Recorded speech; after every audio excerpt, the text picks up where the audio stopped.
All right. Time for the interview. And joining us is going to be Chad Prather. I mentioned earlier, Chad, great guy. And, well, I don't know. Let's get him on the line and we'll have our conversation.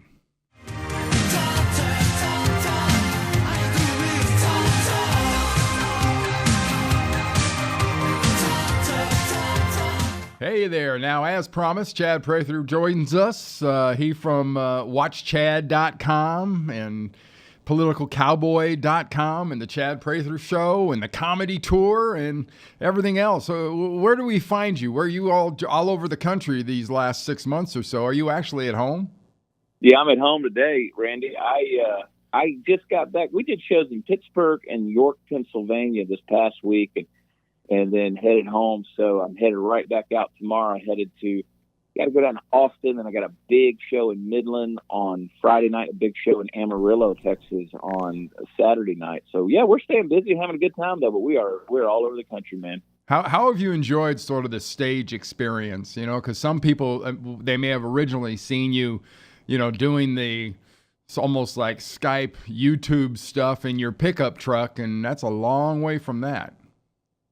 Yeah, it is. I grew up doing a lot of stage things, and then made a living doing a lot of speaking on stage for years. And then so being on stage was kind of natural, but doing comedy is a completely different deal. So now we've been touring for about 3 years, and it's been wildly successful. And I'll tell you, Randy, every show I go out and do, I'm like, is this even going to be funny tonight? Is this going to be any good? And it's a blast. We have a good time. The interaction with the audience is fun, and just going out there and telling stories and making people laugh. We've had a great time with it. So people ask me all the time, how long are you going to do this? As long as people are buying tickets, Randy, I'm going to keep doing it. Exactly. God bless them. This is a for-profit business, man. Absolutely. Hey, earlier in my commentary, I was making mention of, what a kind of a respite or a safe haven sports is at times, because everything has gotten so nasty. It's liberals and conservatives, and it's right and it's left, and it's Democrats and it's Republican, and it's all getting not quite violent, but you can see it from here. And how do you handle that in your act? Because you've got to come across some pushback. Yeah, I do come across, and you make a great point, because I think that's one of the reasons why people felt so ostracized by the NFL with the whole kneeling thing, is they felt like something precious to them was taken away, in a sense, from their patriotism, because that is the place where they find, as you said, the respite from all of the chaos. I had Dennis Miller on my podcast a couple of weeks ago, and he made a great point. He said, I think the NFL is a microcosm of the rest of America. He said, it used to be barbarians that go out there and just crush each other's skulls, and whoever had the most points at the end of the game won. He said, but now we've gotten down into the minutia of everything. Everything is so micro-analyzed, all the way to the craziness of these weird roughing the passer calls that are happening these days. It's just not even football anymore. And if you look at America, we so microanalyze every little thing. What did a judge do when he was 17 years old in high school and might have had too much to drink? How did the president put this word next to this word, and how can that be misconstrued or construed as racist or something of that nature? And so it's not looking at America as a whole anymore and saying, wow, this is a great country. Let's see the ways we can get along. Let's analyze everything. And I think people start to feel, like it was with the NFL. They start to feel ostracized, and they feel like they don't know this country anymore. And so it really is a sad kind of time. I hope that, did you see the video, Randy, of the guy who tried to sucker punch at the protest? The kid that tried to play, and the guy next to him caught the punch. Just reached out and grabbed it. It's like, no. Just turned him away. I'm like, it's when you start, that's a funny situation. But when you're out in the street and you can't have a conversation or a disagreement with somebody, and a guy looks away, you want to sucker punch him in the face. We've gotten way beyond the board here on where we need to be as a culture. Do you encounter much of that at any of your shows? I know one of the great skills you have to develop if you're going to be doing anything in a live venue is the ability to sort of deal with heckler types and people that want to speak out. But do you encounter much of that? We don't really, honestly. My thing is, what I encourage people about our shows is our show is an American show, not so much a political show. Yes, I get political online. I'm a political junkie. But we don't get into the protests because even if you watch my videos, I know that it really drives some people to a limit. But because I am pretty dogmatic about what I believe, and what I try to do is tell people this is what I believe, and do it in a humorous fashion. But I try not to be a flamethrower to the point where I'm going to really, push people to I need to go protest this guy or something.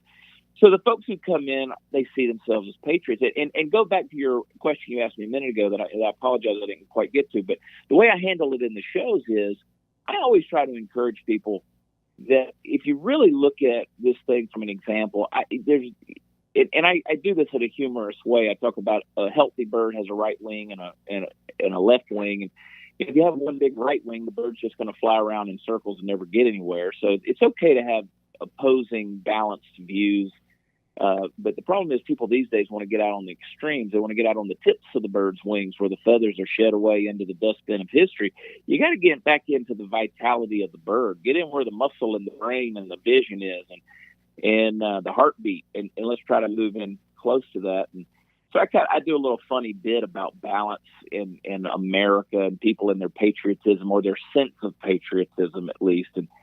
And I think that people walk away from that, at least the feedback I've gotten, is with a little bit of a refreshing viewpoint of, because the funny thing, Randy, is, and I may have told you this before, we get online and argue politics with people from 7 states away that are total strangers. We think we're doing something that's right and good, but it's not really productive. It's become, political arguing on social media is becoming the new national pastime, and that's unfortunate. Yeah, that's the truth. Hey, by the way, I enjoyed your little ditty about snowflakes. Yeah, we played that song. I've got 2 songs that we did. I do a lot of parody songs. My manager is out in L.A. He gets so mad at me because he wants me to stay away from certain things. That he's like, that's enough of this and that. And I said, yeah, but I'm a guy. There's just certain things I know about 2 speeds. And that's the go and stop. And I don't know how to shy away from things like politics and sex. So I just, my mind operates around certain things, and that's where it is. So I have a few different songs where it's like, the Snowflake song, and then I've got another one called Friends in Safe Spaces, which is a parody of Garth Brooks' song. And we did that song in York, Pennsylvania on Friday night, and I thought the place was going to come unglued. They loved it, and so we've had a blast with those songs. Yeah, I enjoy your stuff social media wise, especially lately that Kentucky Fried Chicken Taylor Swift little thing you put out there. I'll tell you what, I post things a lot of times because that's just my sense of humor. Yeah. And I mean no ill will towards anybody, but it's amazing how sensitive people are. And, the everybody's become so victimized. I really didn't think how that was going to trigger so many people, but it did. But that doesn't bother me. I think people should be triggered a little bit. If I have to put up with it, you have to put up with it. Yeah. I did a joke a couple of years ago, and I was reminded of it where I put it online, and it triggered a lot of people. Where I said, "Karate is the Japanese word that means my kid can't hit a fastball." So, and that I bet that didn't go over well. I had a friend of mine. He said, "Well, more people liked it than didn't like it." I said, "Yeah, but wow, it was vitriolic there for a minute. People were ready to come lynch me." But no, that one really, the Taylor Swift one, I thought that was pretty funny. Hey, how about I'm sorry. Go ahead. Say, everybody wants to talk about, everybody wants to say, "Oh, I can't believe you're body shaming." I said, "Oh yeah, the rock star sex symbol with $300 million. I know she feels real shame." Yeah, exactly. Hey, what'd you think of your Cowboys yesterday? they look good, but they were playing Jacksonville, so who knows? I don't know. No, they played a good Well, that's game. supposed to I be the think they best. played a pretty good game. This last weekend, that was the number one defense in the league. So Number one defense in the league. You're right. So I say that taken away from Jacksonville, but I say that jokingly. That Jacksonville's not so so bad in that regard. The Cowboys looked okay. I think maybe they're finding their. I mean, they didn't play. That was an interesting game against Houston, and I didn't get to watch that game. I watched the end of that game, and that was an interesting game. And I'm a big Deshaun Watson fan, coming out of a Clemson family. I'm a big Deshaun Watson. I hope he does great. They don't get him beat up half to death, the way they're playing him down in Houston, but he's a tough guy. But I like the Cowboys, and I'm pulling for 49ers tonight against Green Bay. I don't even know why. I think it's just because Green Bay rolled out that weird flag 2 weeks ago. That was strange. And that was odd, wasn't it? I thought it was something that was like a superimposed on the screen. I kind of looked up and I went, "Nah, that's not on purpose." Yeah, it is on purpose. Wait a minute. What the hell are they doing? Exactly. What is that? Hey, I'll bring up something a little bit on the sensitive side here, sports wise. What's up with the Dogs? How about them Saturday against LSU? There's a lot of butthurt Georgia fans out there right now. There are. I'm not really one of them, and I'll tell you why. And I think, first of all, I flew back from Baltimore. I flew home on Saturday, and because of our rains here in the Dallas-Fort Worth area where I live, we got diverted to Houston. So it was a 3-hour flight. Tried to delay in the air. Then we flew to Houston, sat on the tarmac, Randy, for 6 hours in a metal tube. They never let us off. And so by the time I got to DFW, got in my truck, turned on the satellite radio, the Dogs were losing 16-0. There were 9 minutes left in the third. I was not a happy day. It just wasn't. But then, I got home, watched the end of the game. I mean, it was out of reach by the time I got to my house listening to it on the radio. And I said, if they were going to lose one, I think this was the one to lose because, one, it was a Western Division SEC game, and they still have to go back. They've still got to beat Florida and Kentucky. Kentucky's no slouch. Well, Florida showed against LSU. They're no slouch. So, the SEC's never a gimme on any given Saturday. Hey, and disappointing, but I think it's the one to lose. But I'll tell you what, their offense is not tight. They have not been a number 2 team. And too many mistakes, too many missed opportunities. And the beauty of it is I think Kirby knows how to coach them up and get them where they need to be. Yeah, for their sake, I sure hope so. Hey, you get it. As much as we both travel, isn't that whole thing with an airline, especially when you get stuck? I had that experience with my wife last year flying to the Army-Navy game. I think we were on the plane around 6 or 8 hours. And it's the closest you'll ever come to a hostage crisis. It's safe, but it's not pleasant. Well, let me tell you where it really kicked in for me. My road manager, Steve, he had to take a pill. He had to calm himself down. He was getting anxiety because just the claustrophobia of it. And so then yesterday I had a board meeting. I'm on the board of American Valor Foundation with the parents and the brother and sister-in-law of the late Chris Kyle. And so it's his parents' organization, and we had a 6-hour board meeting yesterday there in Fort Worth, and it was in the historic stockyards of Fort Worth, and we were at one of the places, and this Chinese couple walked in and we had a tourist guide, and we're wanting directions, and as soon as they walked in the door, I immediately got PTSD. It was an immediate flashback. You were back in the tube? So yeah, it was an anxious Saturday. Oh God, I hate that. I really hate that. Hey, we've got midterm elections coming up, in less than a month, and then in 2 years, God forbid, there's going to be another presidential election. Do you think sometime between now and 2 years from now, November, things can get at least have a little less acrimony about it? I don't know, Randy. I think as long as there are the Don Lemons, Jim Acostas, and Chris Comos in the world, I just don't think that it's going to calm down. I said 20 years ago that the 24/7 news cycle is the enemy of all of us, because they have to find something to talk about, and that they're obviously going to gravitate towards the negative. And CNN, and the fake news stuff, all that aside, CNN gravitates towards that. MSNBC. I read an article this morning it's so it's just crazy the way it is. So I think as long as people's heads are filled with these things, I just don't see how it can calm down.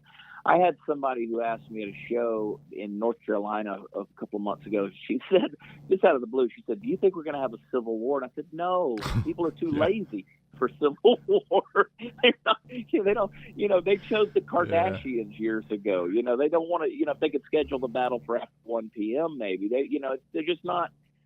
There's not going to be that. Yeah. But there is already this emotional and intellectual and cultural civil war that's going on that I don't know that I can see, because again, the squeaky wheel is the one getting the grease. It's these extreme voices that are getting so much of the voices, and as long as social media is out there, it's disappointing, man. I'm working as hard as I can to get Senator Cruz reelected, because we're up against this situation with Beto O'Rourke, where they've sunk $40 million into a campaign that just can't win. But it shows you right there how much of a conservative stronghold Texas is, and how bad the left wants it. And and people say, "Oh, well, why would they sink $40 million into this campaign that Beto probably can't win? Lord willing, he can't win." Well, it's because they're chipping away, because 5 years from now, 6 years from now, it's maybe a completely different story, especially if, so many people who are coming from California are coming into Texas. Who knows? It could be a weird situation here in the next few years. Texas you may not recognize it like it is now. All right. Well, heaven forbid, and good luck on your shows coming up. And you don't want to trigger people, so don't use the word mob. Because that's the new word. That's the new word du jour. That's what was it they said yesterday? The M word. They now are calling it. CNN called it the M word. Ludicrous, Randy. They've moved on from S-hole. Yeah. All right, Chad. Really appreciate you joining me as always. Thank you so much. Anytime, buddy. I appreciate it. Take care, Randy. All right, man.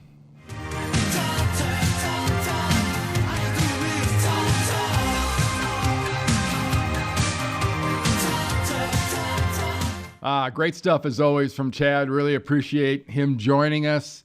He does unbelievable stuff, and whether it's online or his live show, check out Chad Prather. He's worth seeing. It's a lot of fun.